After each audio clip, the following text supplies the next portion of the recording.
Salut les amis et bienvenue sur cette plateforme.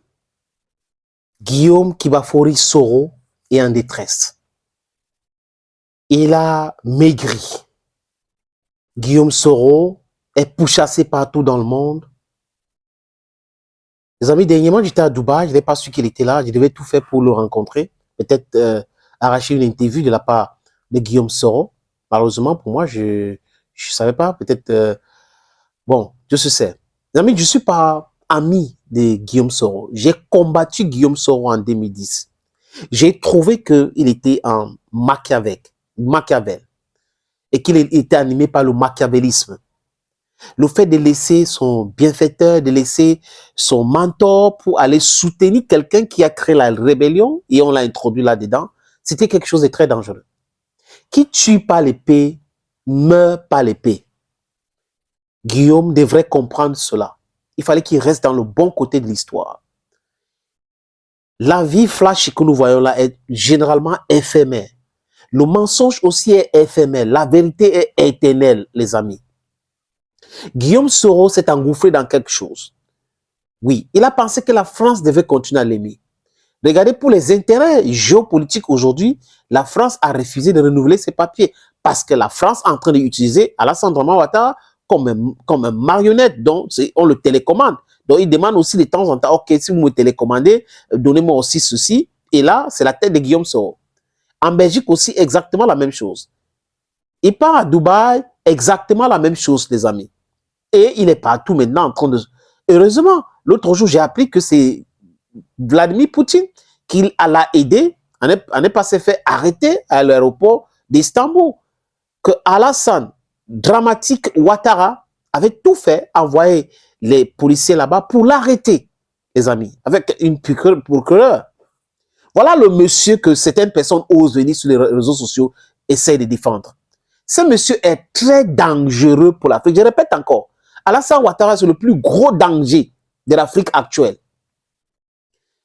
Posez-vous la question de tous ceux qui ont travaillé avec lui pour déstabiliser la Côte d'Ivoire, pour l'installer là où il est là aujourd'hui.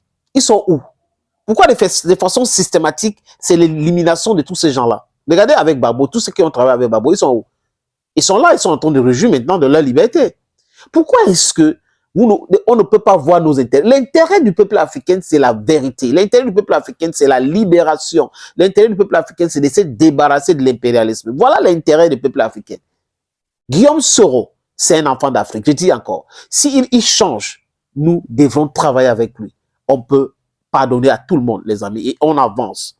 La vie est courte, il faut utiliser le cerveau et regarder ce qui est important pour l'épanouissement et le développement de notre continent. Il va très mal. Depuis qu'on a raté de l'arrêter à Istanbul, il va très mal. Et Guillaume Soro veut rentrer en Côte d'Ivoire de son pays. Il dit qu'il n'a rien fait. Selon, voilà, si on regarde ce qui se passe avec Ouattara, il n'a rien fait. Mais Ouattara veut sa tête, veut sa peau. Ouattara ne veut pas vivant. Parce que Ouattara pense que si Guillaume Soro est vivant, il ne peut pas avoir la quiétude. Les amis, je vous suggère, je sais qu'il y a des gens sensibles, d'autres qui vont dire oui, on s'en fout, c'est son problème. Je suis d'accord avec vous aussi. Je n'oblige pas les gens de comprendre ou de regarder les choses comme moi. Mais je dis encore que tous les enfants d'Afrique qui sont des traîtres, s'ils changent, nous devons travailler avec eux pour le développement et pour nous débarrasser de l'impérialisme. Oui, l'Afrique a besoin de tous ses enfants. Et il y a ce qu'on appelle des prodigal sons.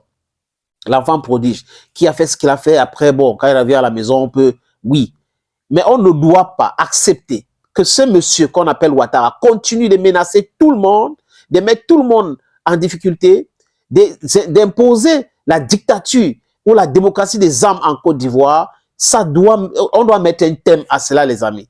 Les enfants de la Côte d'Ivoire, les enfants d'Afrique, après qu'on va se débarrasser de l'impérialisme au Burkina Faso, au Niger, au Mali, il faut que nous nous concentrons sur la Côte d'Ivoire. On le fait, mais pas assez aujourd'hui, les amis. Oui, pas assez. On ne fait pas assez. Et Ouattara doit comprendre le message des Africains. L'Afrique, la Côte d'Ivoire n'appartient pas à Alassane Dramane Ouattara. La Côte d'Ivoire appartient aux Ivoiriens. La Côte d'Ivoire, je répète encore, appartient aux Ivoiriens et non à Alassane Ouattara. Ce n'est pas, sa propriété privée comment? Non, non. Il peut envoyer 1000 personnes sur les réseaux sociaux, les trolls, les fake accounts et tout ça dans la présence de la République qui sont en train d'utiliser pour insulter les gens qui n'arrivent pas à proposer argument contre argument. Mais ça ne va pas, les amis, derail us from the truth. From the truth that this guy is very incoherent. Alassane Ouattara. Tantôt il soutient les coups d'État, tantôt il ne soutient pas les coups d'État, tantôt il fait se débarrasser de tout le monde qui s'oppose à lui, tantôt vraiment, c'est un agent commercial de l'impérialisme. C'est un sous-préfet de la France, les amis. Quand j'ai fini de dire ça, Guillaume Soro, you are learning the hard way. You are learning the hard way. Que la vie de Pacha et tout ce truc-là, les petites promesses et autres, c'était éphémère. Premier ministre, vice-président de l'Assemblée nationale, il pensait qu'il devait être président de la République. Voilà aujourd'hui que le bourreau des Ivoiriens d'hier est devenu son propre bourreau. Les amis, écoutez le discours de Guillaume Soro qui dit qu'il rentre en Côte d'Ivoire. Mes chers compatriotes, me voici donc devant vous grâce à la magie de la technologie. Et rassurez-vous, je me porte très bien.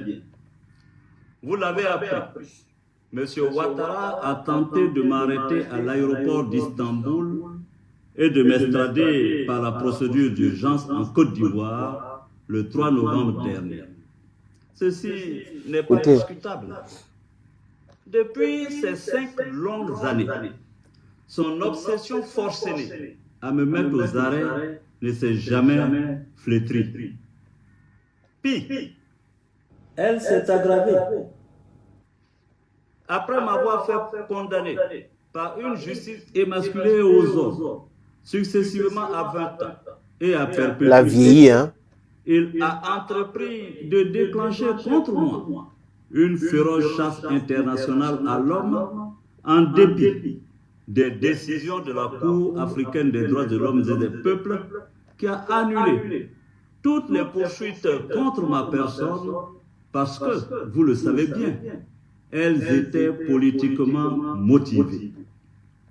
Sachez-le, dans cette affaire, il ne s'est jamais agi de justice, mais plutôt de perfidie. En effet, déjà dans le courant de l'année 2020, précisément au mois de novembre, il a exigé de la France où je résidais mon arrestation et mon extradition. Paris, comme vous le savez, a décidé de m'interdire son territoire. Du 14 au 18 février 2022, Alassane Ouattara a effectué une visite officielle en Belgique avec, parmi ses priorités, l'obtention de mon arrestation. Il a expressément exigé que le visa Schengen que je détenais ne soit pas renouvelé. Il a insisté auprès du gouvernement belge pour que ce pays ne me délivre aucun document administratif qui m'aurait permis d'y résider légalement. Ceci aussi est incontestable. Ceci m'a contraint à emprunter une autre destination pour mon exil. En janvier 2022, je me suis installé à Dubaï. Le 23 décembre 2022 de la même année, recevant les lettres de créance de l'ambassadeur des Émirats arabes unis, il a profité pour réclamer mon arrestation et mon extradition en Côte d'Ivoire. Ceci ne se discute pas non plus. Informé, j'ai dû me résoudre, la mort dans l'âme, à nouveau, à prendre le pénible chemin de l'exil, m'enfonçant toujours plus loin dans les confins du continent asiatique. Chers compatriotes, la dernière tentative d'arrestation opérée à Istanbul démontre, si besoin en était, que le seul lieu de repos paisible que M. Ouattara me réserve est bien le cimetière. Est-ce le lieu auquel l'on doit destiner son bienfaiteur? Celui qu'on affublait hier encore c'est mon fils. Non.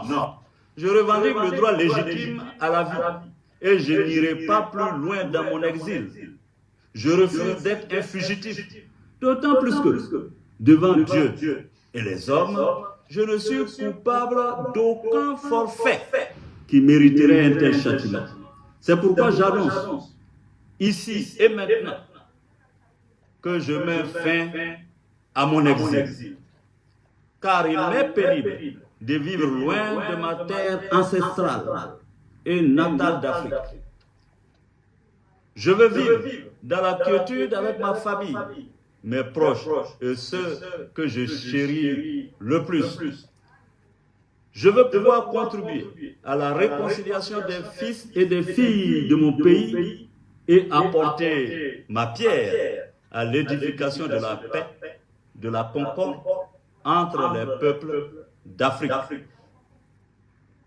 Vive la Côte d'Ivoire, je vous remercie.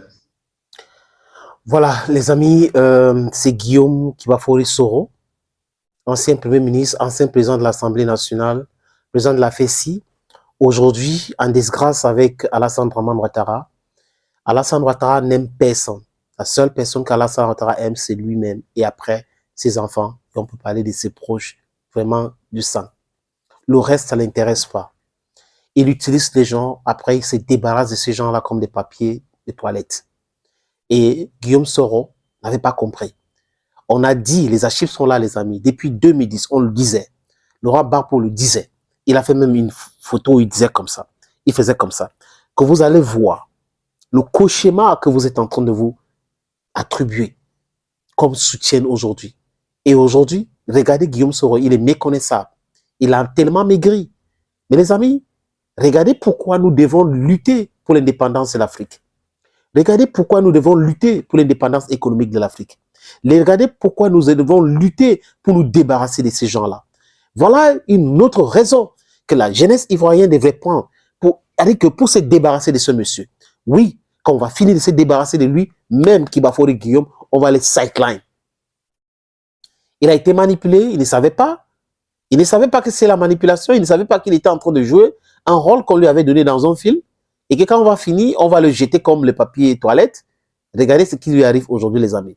Je dis encore, il n'est pas à contester ou à démontrer encore la dangerosité d'Alassane Draman Ouattara pour la cohésion africaine, pour la vie humaine. Il n'a pas, ça ne l'intéresse pas la vie humaine. Comment on peut être comme ça? Thank you friends for watching this other video on this platform. Stay blessed and bye bye for now.